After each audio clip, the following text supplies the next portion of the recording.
Hey guys, this is National Master Kevin Yang back at it with another video.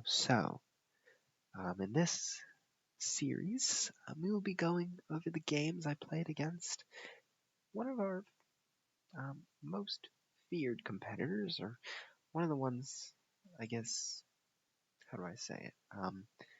Runinja is always a very tricky player, and so that really reflects in all the games we play. So after e4, I play d5, the Scandinavian defense, but I don't play queen takes d5. I play the move knight f6, simply begging the knight to take on d5. And after d4, knight takes d5, and this is sort of like um, a Grunfeld or I think it's potentially a Grunfeld kind of structure. If you don't know what the Grunfeld is, that is okay, because here's the Grunfeld. So after d4, I don't know why we can't move, but yeah, I don't know. But okay, let's say c4. Okay, don't know what's going on, but weird. Okay, essentially what it is d4, knight f6, c4, g6, knight c3, and d5, and then it's sort of like an exchange in the center. Hopefully you get it, but I know the arrows are confusing, so we'll just refer to it as, it's a weird looking center. So after the what is called the fianchetto of this bishop, or the back door, the bishop goes out the back door, a castle, and you'll see that this position is, quite nothing. So there's not much going on in this position. So after a3, I now play the move c5. I make the first challenge in the center to Runinja's pawn structure. And now after d takes c5, knight takes c5, and I'm perfectly comfortable. But here, white could have also played the move d5, and this is really tricky. And number one, I was thinking about the move knight c7, just simply saying, if you take, I'm going to take with a knight. And if you don't do anything, I'm going to take, and I'm going to have plenty of pieces on that square. But white has the move bishop g5, and after h6, well, bishop h4, let's say black plays something like g5, but now there's bishop g3, e takes, c takes, and if knight takes, then bishop c4, queen f8, knight e5, and eventually the initiative from white's side really takes over that one pawn material. So sometimes you can see that it's not the material that might give a psychological advantage.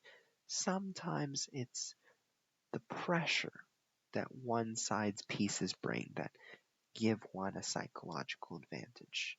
So I didn't see all this, but I sort of said, okay, after d5, I was going to play knight c7, and I was going to see how white was going to react.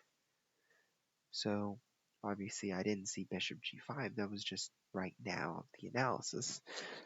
But Runinja opted for d takes c5, and after knight takes c5, bishop takes, which I found wasn't the best trade, because I feel like this bishop has enough potential to stay in the game. And I felt like once we traded the bishop for the knight, I felt a lot more comfortable in terms of giving my bishops very strong edge over the knight's power, because we know that in open positions, bishops are better than knights. So think about it that way.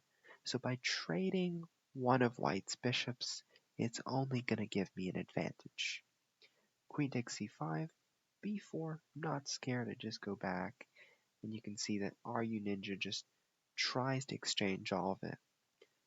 I could simply take on d1, but I decided, I want to keep it, tense. So I said, let's do rook c8. Let's keep the pressure on here. So after knight e5, there's a very tricky move, but here I was a little bit worried about knight b5, just simply saying I'm going to take this, or I'm going to transfer to d6. And at this point I was like, well, if bishop c6 maybe, but then after queen a4, I'm sort of, I'm worrying about my next move, because there's pressure on a7, and if I go rook a8, that's not going to look pleasant. So obviously I was a little bit worried here, but after knight e5, I was like, wow. Number one, my thought process here was knight e5, so obviously wants to put pressure on rook d7 in case if the knight moves, and number two, wants to get the bishop out, and just in general wants to get space. Now at first sight this looks like a very natural move, and it is a very natural move, but I have the move knight d5. This is very shocking. So how did I arrive at this? Well, I was trying to exploit this diagonal. That was my main theme. But I also wanted to incorporate it and blend it in with this rook pressure on the c file. So by playing knight d5, it sort of integrated both of my ideas. Now after c takes d5, bishop takes e5, you'll notice that this is a lot of pressure. It's not ideal for white. So after knight takes d5, the best combination, or the continuation, c takes d5, knight f3, and now I play d takes c4. And now I can win a piece after the move bishop takes c4. And this has to be very precise, because number one, you might say, well, can't you just play b5? Well, the answer is no, because white has the very cheeky move queen e2. Just simply saying, after queen takes, I'm going to take back with the bishop, and this pawn's going to be of no use trying to win this bishop, because after takes here, queen takes queen. So very tricky. So I said no, cannot play b5. So what do? I still want to play b5, but I do it in a more precise way. I play queen to c7. And let's say you play rook c1. Well, now I have the move bishop to h6, begging the question, you're going to move? I'm going to take on c4. You're going to move the knight here. I'm going to bring my rook over and threaten your knight. So I'm fully prepared for the move rook c1. But knight d2 happens, and now b5 works, because after bishop b3, not there, take, and I have an extra bishop. Meanwhile, there's no really way to exchange this queen for this queen without losing this guy. So after bishop takes f7, I simply say, chop off that bishop, queen d3, queen d5, just threatening mate, and at the same time threatening the queen. Queen g3, very purposeful, but after rook c2, I start begging the question, how are these going to survive? Queen b8, bishop f8, queen g3, and now I start getting the material. Rook d1, just trying to trade, and here I play the move bishop d6. f4, and now queen to c2, just saying I'm going to take on f4 next move, and after you take on f4, I'm going to deliver checkmate with the help of my bishop. I could have also played queen d2, so after queen b3, I have king g7, and taking this pawn is inevitable. So at this point, I'm completely winning. So after queen c2, king g1, I take on f4 because queen takes f4, queen takes as checkmate. So after queen g4, queen c1, I could have, well, I could have had also many other ways to win. Bishop check, bishop d5, I play queen c1, queen e3. Now I could have also played bishop e3, saying that after king g3, there is queen e1, and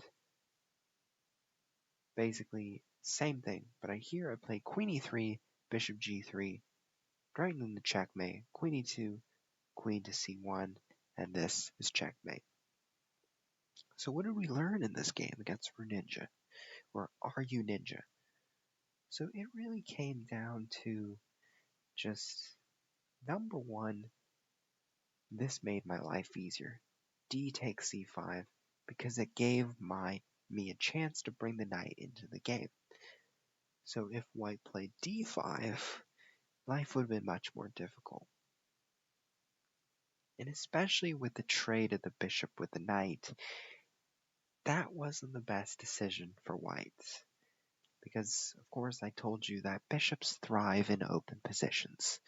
And knights, well, they do okay, but not as great as bishops. So the game progressed, and what was the ultimate deciding move for me, what made my game much easier, was the move knight e5. And to be honest, it's not an easy move to see knight d5, because you have to combine this wizardry with this threat. I can't say a wizardry, but this really made my game much easier, especially with the move bishop takes c4, queen c7, and the b5 continuation. It just gave me the pressure I needed and gave me the threats I needed to checkmate Runinja. So let's go into the next game against Runinja. So after e4, our friend played c6. So this is the Caro-Kann, and I go with a very interesting way to play it. I play it in the way where instead of using this pawn to support this, I use the f pawn. Give myself some flexibility to maybe develop a pawn structure this way, right? g3, bishop g2. But instead, I sort of create a triangle, and I bring this knight to f3 because I feel like I want to bring this guy to g3 to sort of stop black from playing knight to f5. Right? I don't want that knight to be there because it just looks very devilish. So after bishop d3, I play the move a4.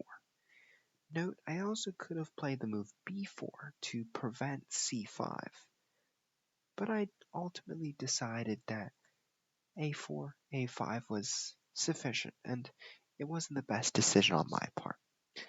b4 was obviously much better, but I decided not to because I somehow felt like this guy was going to get attacked later. I don't know why, but I did. So after c5, bishop b5, knight c6. So my goal here was to lure the bishop out. And after bishop takes, king takes, well, get my knight out, get my knight to g5, and create some tricks. So after knight c6, I said, let me bring the bishop out, put some pressure on c5. So after c4, I play the move b4, intending to say, if you en passant, I'm going to bring my queen out, and everything is going to look okay on this side. But after knight c7, I was very satisfied, because number one, you can see that now this is closed down, right? So all my play is going to be focused on the king side.